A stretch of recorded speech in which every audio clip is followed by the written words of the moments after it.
అసలు ఎంత దారుణంగా జిల్లా పోలీసు వెంకటాచలం సిఐ సుబ్బారావు కానీ అక్కడ ఉన్నటువంటి ఆర్ఐ కానీ వ్యవహరించారు.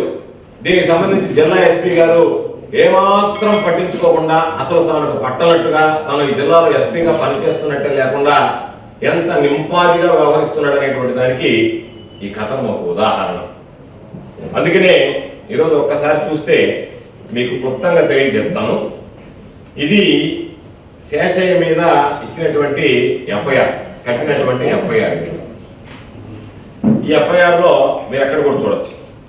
ఈ ఎఫ్ఐఆర్ లో ఎఫ్ఐఆర్ నెంబర్ వచ్చి 263/2024, సెక్షన్స్ వచ్చి 69, 308 351 ఆఫ్ బిఎన్ఎస్. కంప్లైనెంట్ వచ్చి మోడిన శ్రావణి, అక్యూజ్డ్ వచ్చి వెంకట శేషయ్య. దీనికి సంబంధించిన దాంట్లో ఆమె ఇచ్చినటువంటి కంప్లైంట్ ఒకసారి చూస్తే, ఆ కంప్లైంట్ లో ఆమె మొత్తం ఇచ్చినటువంటి ఫిర్యాదు ప్రధానంగా చెప్పింది ఏంటంటే, నా భర్త తాలూకు ఉద్యోగం నాకు ఇప్పించేటట్లు డెత్ బెనిఫిట్స్ మొత్తం మా అత్తమామలకు ఇచ్చేటట్లు మధ్యస్థం చేసి తను చెప్పినట్టు వినకపోతే ఉద్యోగం రాకుండా చేస్తానని నన్ను బెదిరించి ఖాళీ స్టాంప్ పేపర్ల మీద తెల్ల కాగితాల మీద సంతకాలు కూడా బలవంతంగా వెంకట శేషయ్య తీసుకున్నాడు. అది ప్రధానమైనటువంటి కంప్లైంట్, ఆమె ఇచ్చినటువంటి కంప్లైంట్. నన్ను లొంగ తీసుకున్నాడు అని. ఆ తర్వాత 2022 సంవత్సరం డిసెంబర్ నెలలో సూళ్ళూరుపేటలో నాకు ఉద్యోగం రాగా పిల్లలను తీసుకుని అక్కడే కాపుకుంటున్నాను. అంటే 2022 ముందు ఈ సంఘటన జరిగింది. 2022 ముందు ఖాళీ పేపర్ల మీద నా దగ్గర సంతకాలు తీసుకుని నన్ను ఇబ్బంది పెట్టాడు అని చెప్పి ఆమె ఇచ్చినటువంటి కంప్లైంట్. ఆ తర్వాత దాని మీద ఎఫ్ఐఆర్ కట్టారు. ఎఫ్ఐఆర్ నెంబర్ చెప్పాను. ఇది రిమాండ్ రిపోర్ట్. కోర్టుకి వాళ్ళు రిమాండ్ చేసేటప్పుడు పంపించినటువంటి రిమాండ్ రిపోర్ట్. ఈ రిమాండ్ రిపోర్ట్ దగ్గరికి వచ్చేటప్పటికి ఈ రిమాండ్ రిపోర్ట్ తీసుకువెళ్ళారు. ఇదే కేసు మీద పెట్టారు, మ్యాజిస్ట్రేట్ గారి ముందు పెట్టారు. మ్యాజిస్ట్రేట్ గారు ఏం రాశాడంటే, ప్రొడ్యూస్ 24/12/2024 ప్రొడ్యూస్ ఎట్ 2 AM, అంటే అర్ధరాత్రి దాటిన తర్వాత వేకుజామున 2 గంటలకి నా ముందు ప్రొడ్యూస్ చేశారు. రిటర్న్ తిప్పి పంపించేశాను. కారణం ఏంది? Ingredients under section 64, 308(2) and 351(2) not attract as per remand report. మీరు పంపించినటువంటి రిమాండ్ రిపోర్ట్ ప్రకారము మీరు పెట్టినటువంటి సెక్షన్లు వర్తించవు అని చెప్పి రాశాడు. మళ్ళీ ఏం రాశాడు? మెటీరియల్ ఎవిడెన్స్, సెకండ్ పాయింట్ చూడండి. Material evidence not available against accused. అక్యూజ్డ్కి సంబంధించినటువంటి మెటీరియల్ ఎవిడెన్స్ ఏది కూడా మీరు ప్రొడ్యూస్ చేయలేకపోయారు అని చెప్పి రాశాడు. ఆ తెల్లవారి రీసబ్మిట్ చేశాడు. ఎవరు? ఈ సిఐ సబ్మిటెడ్ అని రాసి, in this case the documents in which the accused obtained signatures of the complainant are also seized, which are the crucial material evidence in this case. Hence pray the honorable court to remand the accused. మీరు return చేశారు. ఈ కేసులో అన్ని రకాలైనటువంటివి documents మేము seize చేసి దాని ఎవిడెన్స్గా మీ ముందు పెట్టామని చెప్పి పంపించినటువంటి డాక్యుమెంట్ అది. ఆయన మళ్ళీ రీసబ్మిట్ చేశాడు. ఆయన ఏం డాక్యుమెంట్స్ ఇచ్చాడు అని కూడా మనం చూద్దాం. ఈ డాక్యుమెంట్స్ ఎట్లా ఇచ్చాడు అని అంటే, ఆయన ఇచ్చినటువంటి డాక్యుమెంట్స్, ఇది స్వాధీన మహజర్నామా 23/12/2004 to Modina Sravani, wife of late Penchalaiah, Venkatachalam village, and this office given stamps to stamp vendor on 31/7/2024. ఇస్తే దీనికి సంబంధించినటువంటి దాంట్లో ఇంకొంచెం లోతుగా కూడా చూద్దాం అనుకున్నాం, ఒకవేళ ఎట్లా జరిగిందనేది. ఒక్కసారి 23/12/2024 ఆ స్టాంప్ వెండర్ ఇచ్చినటువంటి ఎక్స్ట్రాక్ట్ ఎవరు? అతను లోకనాథ్ సింగ్. అతను ఇచ్చినటువంటి, అతను రిజిస్టర్లో రికార్డ్ చేసింది. అది ఏంటంటే రికార్డ్ చేశాడు, సీరియల్ నెంబర్ 25662567. ఈ రెండు AL 860784 కానీ 784 కానీ మోడిన శ్రావణికి 23/12/2024 రోజు అమ్మాడు. అతని దగ్గర ఉండేటువంటి రికార్డు కాపీ RTAలో ఇచ్చినటువంటిది. నెక్స్ట్ లోకనాథ్ సింగ్ కి రిజిస్టర్ ఎప్పుడు ఇచ్చాడు? Sub register B Loknath Singh కి సంతకం కూడా పెట్టాడు. అతను 31/7/2024 రోజు ఇచ్చినటువంటి రిజిస్టర్లో వచ్చినటువంటి ఎక్స్ట్రాక్ట్. 31/7/2024 రిజిస్టర్ లోకనాథ్ సింగ్ ఇచ్చాడు. అతను 23/12 ఇచ్చాడు. అతని దగ్గర ఉండేటువంటి రికార్డు కానీ రిజిస్టర్ కానీ అదే చెప్తున్నాయి. కానీ డాక్యుమెంట్ల దగ్గరికి వచ్చేటప్పటికి 15/11/2022 పేరుతో డాక్యుమెంట్ మారింది. అంటే నేను ఆ రోజు చెప్పాను, ఏమని చెప్పాను? నా సమక్షంలో జరిగింది. పాపం ఆ ఇంట్లో అసలు అత్తమామ అనేవాళ్ళు లేదు. స్వాధీన మహాచరణామాలో రాశాడు ఏమని, అత్తమామ ఉన్నారు అని చెప్పి రాశాడు. అత్తమామల ఇంట్లో లేదు. నేనే వెళ్ళి అక్కడ నేనే సాక్షి, నేనే ఉన్నా. ఒక శాసనసభ్యునిగా, జిల్లా పరిషత్ చైర్మన్గా పనిచేశా, ఈ రాష్ట్రానికి మంత్రిగా పనిచేశా, ప్రజాప్రతినిధిగా వ్యవహరించా, రాజ్యాంగ బాధ్యతలు నిర్వహించినటువంటి వాడిని, రాజ్యాంగ విలువలు తెలిసినటువంటి వాడిని, చట్టాన్ని న్యాయాన్ని గురించి అవగాహన కలిగినటువంటి వాడిని. నా కళ్ళ ముందే మీరు ఆ ఇంట్లో లేనటువంటి వాళ్ళని ఉన్నట్టుగా చిత్రీకరించి ఆ సర్టిఫికేట్ తీసుకుని పైపెత్తు ఆ సిఐ సుబ్బారావు శాషాన్ని బెదిరించాడు సంతకం పెట్టమని. ఆ ఇంట్లో కాగితాలు దొరికినట్టు అంటే తానే నేరస్తులను తానే ఒప్పుకోమని చెప్పి బెదిరించినటువంటి ఘనత జరిగితే దాని మీద పోలీసు వ్యవస్థలో పనిచేయడానికి అర్హులా అని చెప్పి ప్రశ్నించడం జరిగింది. దానికి ఆ ప్రశ్నిస్తే దాని మీద ఎవరో ఒక ఆయన వెళ్ళాడు, వెళ్ళి ఒక ఎఫ్ఐఆర్ కట్టించాడు దానికి నా మీద. ఏమని, మీరు మమ్మల్ని ప్రశ్నిస్తారా, ప్రశ్నిస్తే మీ మీద మాత్రం మేము ఎఫ్ఐఆర్లు కట్టమని చెప్పి. ఎఫ్ఐఆర్ ఏమన్నా కాపీ తీసి పెట్టమన్నాను. దానికి సంబంధించినటువంటి దానిలో అది ఆ రోజు అడిగాం. నేను అందరికీ చెప్పాను, మీడియా సమావేశం ఇక్కడ నా కళ్ళ ముందు జరిగింది. నా కళ్ళ ముందు జరిగినటువంటి యథార్థమైనటువంటి విషయం ఏమిటి అంటే, నా కళ్ళ ముందు జరిగినటువంటి వాస్తవం ఏమిటంటే, ఆ రోజు నేనే వెళ్ళా. శాసనం తీసుకెళ్తున్నారు అని అంటే నేను ఆ సీఐని అడిగా, ఏమి సార్ మీరు వచ్చారంటే ఏమైనా ఎన్కౌంటర్ చేస్తామని భయంగా ఉందా అనుకుని వచ్చానని చెప్పి సీఐని అడిగా. అందరి ముందు వెళ్ళాను. దగ్గర 300-400 మంది ఉన్నాం. ఆ అమ్మాయి అమ్మ కానీ ఆ అమ్మాయి అత్త మామ ఇద్దరు ఊరు లేరు. ఇంట్లో అత్త లేదు, మామ లేదు.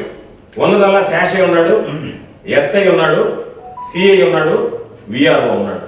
ఆర్ఐ కూడా లేడు అక్కడ. ఆర్ఐ కూడా రాలేదు అక్కడ. సీజన్ జరగలేదు. మేము వెళ్ళిన తర్వాత కాసేపటికే శాషన్ తీసుకొని బయలుదేరినారు. ఆమె తర్వాత స్టేట్మెంట్ ఇచ్చింది, మేము ఎవరు లేము, మేమందరం అక్కడ ఉన్నాము, ఇక్కడ మన హాస్పిటల్లో పోయామని చెప్పి ఆమె స్టేట్మెంట్ కూడా ఇవ్వడం జరిగింది. కాబట్టి ఎందుకు ఈ విషయాలన్నీ చెబుతున్నాను అని అంటే,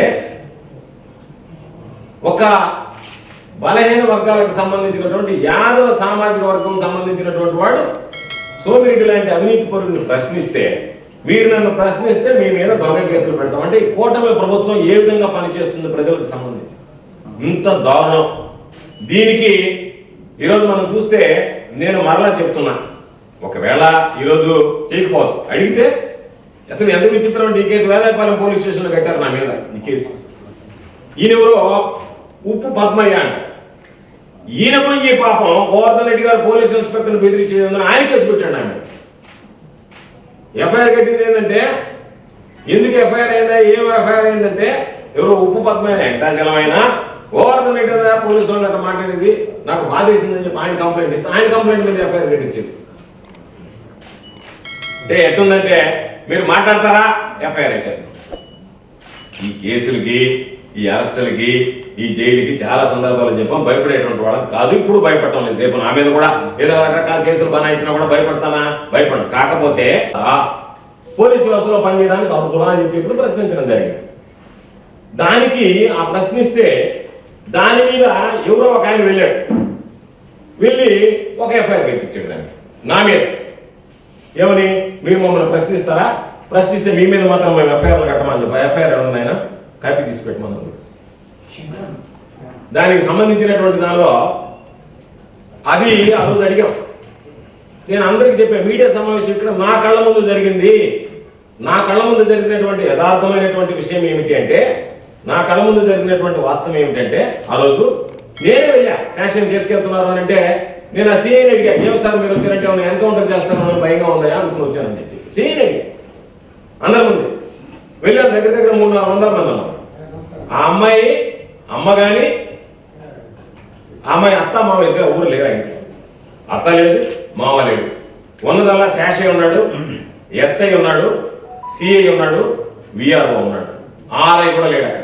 ఆర్ఐ కూడా రాలేదు అక్కడ. సీజన్ జరగలేదు. మేము వెళ్ళిన తర్వాత కాసేపటికే శాసనం తీసుకొని బయలుదేరినారు. ఆమె తర్వాత స్టేట్మెంట్ ఇచ్చింది, మేము ఎవరు లేము, మేమందరం అక్కడ ఉన్నాము, ఇక్కడ మన హాస్పిటల్లో పోయామని చెప్పి ఆమె స్టేట్మెంట్ కూడా ఇవ్వడం జరిగింది. కాబట్టి ఎందుకు ఈ విషయాలన్నీ చెబుతున్నాను అని అంటే, ఒక బలహీన వర్గాలకు సంబంధించినటువంటి యాదవ సామాజిక వర్గం సంబంధించినటువంటి వాడు సోమిరెడ్డి లాంటి అవినీతి పరుని ప్రశ్నిస్తే, మీరు నన్ను ప్రశ్నిస్తే మీ మీద దొంగ కేసులు పెడతాం. అంటే ఈ కూటమి ప్రభుత్వం ఏ విధంగా పనిచేస్తుంది ప్రజలకు సంబంధించి ఇంత దారుణం. దీనికి ఈరోజు మనం చూస్తే నేను మరలా చెప్తున్నా, ఒకవేళ ఈరోజు చేయకపోవచ్చు, అడిగితే అసలు ఎంత విచిత్రం అంటే ఈ కేసు వేదాయపాలెం పోలీస్ స్టేషన్లో కట్టారు నా మీద ఈ కేసు. ఈయనెవరో ఉప్పు పద్మయ్య అంట. ఈయన పోయి పాపం గోవర్ధన్ రెడ్డి గారు పోలీస్ ఇన్స్పెక్టర్ని బెదిరించేదని ఆయన కేసు పెట్టాడు. ఆయన ఎఫ్ఐఆర్ కట్టింది ఏంటంటే, ఎందుకు ఎఫ్ఐఆర్ అయిందా, ఏం ఎఫ్ఐఆర్ అయిందంటే ఎవరో ఉప్పు పద్మయ్య ఎంటాచలమైనా గోవర్ధన్ రెడ్డి గారు పోలీసు వాళ్ళు అట్లా మాట్లాడేది నాకు బాధేసిందని చెప్పి ఆయన కంప్లైంట్ ఇస్తే ఆయన కంప్లైంట్ మీద ఎఫ్ఐఆర్ కట్టించింది. అంటే ఎట్టుందంటే మీరు మాట్లాడతారా ఎఫ్ఐఆర్ వేసేస్తాం. ఈ కేసులకి, ఈ అరెస్టులకి, ఈ జైలుకి చాలా సందర్భాలు చెప్పాం. భయపడేటువంటి వాళ్ళకి కాదు, ఇప్పుడు భయపడటం లేదు. రేపు నా మీద కూడా ఏదో రకరకాల కేసులు బనాయించినా కూడా భయపడతానా? భయపడను. కాకపోతే పాపం శేషయ్య భార్య లేఖ రాస్తుంది, ఈ విధంగా నా భర్తకు అన్యాయం జరిగింది కాబట్టి మీరు దీని మీద పూర్తి స్థాయిలో మీ ఆధీనంలో విచారణ జరిపించండి, వాస్తవాలు బయటపడతాయని చెప్పి అదేవిధంగా దీనికి సంబంధించినటువంటి దాంట్లో, ఎందుకంటే ఇది వదిలేయాల్సినటువంటి అంశం కాదు, ఇది మన జిల్లాకు సంబంధించినటువంటి అంశం కాదు, ఆషామాషిగా తీసుకునేటువంటి అంశం కాదు. ఇది ఒక వ్యవస్థకు సంబంధించినటువంటిది. ఒక వ్యవస్థ ఒక వ్యక్తిని పంపించడానికి ఎంత దారుణంగా దుర్మార్గంగా వ్యవహరించిందని చెప్పడానికి ఆధారాలతో సహా మీ ముందు ఉంచినటువంటి పరిస్థితి. కాబట్టి మరలా ఈరోజు పోలీసులు వెళ్ళి వాళ్ళని బెదిరించినా ఎండ బెదిరించినా ఈ రికార్డు మారదు. ఎందుకంటే దాని మీద నెంబర్లు బాగు. కోర్టులో ఉండేటువంటి ఎవిడెన్స్ ఏదైతే సర్టిఫికేట్ కాపీస్ ఇచ్చారో కోర్టులో ఉండే మెటీరియల్ మార్చేది, లేకపోతే వీళ్ళు ఆ గనులే కోర్టులో మెటీరియల్ మార్చేసిన వాడు ఎవడో ఒకటి మీద ఒక కేసు వేసేసిన వాడు ఎవడో తీసుకెళ్ళాడు, దొంగతనం జరిగింది ఏదో ఒకటి మామూలుగా పోయినసారి కూడా చేస్తే నా మీద పెట్టి సిబిఐ ఎంక్వైరీ చేయించినట్టు ఏదైనా చేయించగలిగినటువంటి వాళ్ళే. కాబట్టి నెల్లూరు జిల్లా పోలీసు ఎంత దారుణంగా వ్యవహరిస్తుంది, ఎంత దారుణంగా శేషయ్య విషయంలో వ్యవహరించింది అనేది ఈ సమాజానికి మొత్తం తెలియాలి. ఈ సమాజం మీద పోలీసు వ్యవస్థ పట్ల ఉన్నటువంటి నమ్మకం, విశ్వాసం, గౌరవం పోయేటువంటి పరిస్థితి.